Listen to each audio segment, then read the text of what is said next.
Queria trazer o Alex rapidamente, só para atualizar uns dados que ele chamou na agenda econômica, esses dados acabaram de sair, que é o PMI industrial aqui do Brasil. Atualiza então para a gente, Alex, por favor.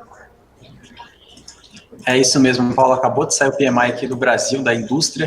Ele desacelerou um pouco, né, mas ainda está em expansão de 61,5 pontos em dezembro, lembrando que em novembro ficou em 64 pontos. Foi o sexto mês consecutivo de expansão, a gente coloca a expansão acima de 50 pontos, mas foi o segundo declínio mensal consecutivo desde o pico de outubro, que registrou 66,7 pontos. Eu queria deixar uma pergunta para o Massaro, depois logo em seguida para o Marco, falando sobre o seguinte: qual que é a leitura sobre esse cenário, principalmente da indústria, né? Agora a gente está vendo, principalmente no pregão de hoje, siderurgia andando muito forte, né, junto com as commodities. Então, qual que será o tom para o ano de 2021, para o cenário da indústria aqui no Brasil, quando a gente compara com as principais economias emergentes?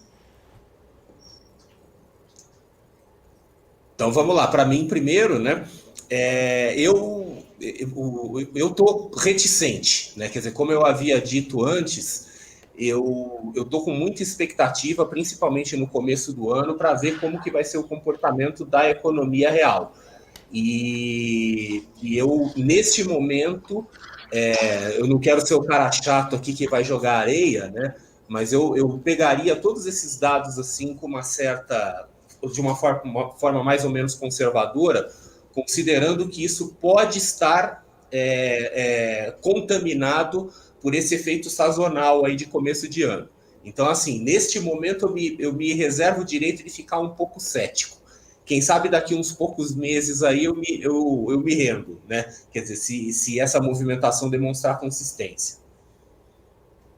E você, Marcos Saravalho, sua opinião sobre esse assunto?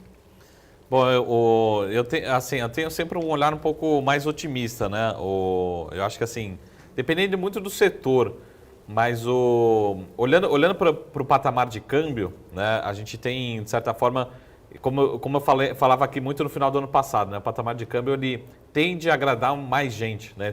Até olhando para o Boletim Focus como referência, vamos pegar R$5 como referência. Ele agrada o exportador, né? O exportador, é lógico, sempre quer R$6, R$7, mas para o importador também é um patamar um pouco mais confortável, né? Então, eu acho que ele tende a trazer talvez um pouquinho mais de competitividade, mas ao mesmo tempo, olhando um pouco aqui a visão um pouco do próprio Massaro também, a gente até teve um ranking, né, mundial aqui de competitividade, até inclusive acho que foi capa do Valor de hoje, falando um pouco da nossa competitividade, um pouco também olhando para o olhar da insegurança jurídica, né? Ou seja, a facilidade de se abrir negócio, de realmente respeitar contratos, enfim. O Brasil sempre fica ali nas posições muito abaixo da média, né? Então a gente tem muito ainda para evoluir.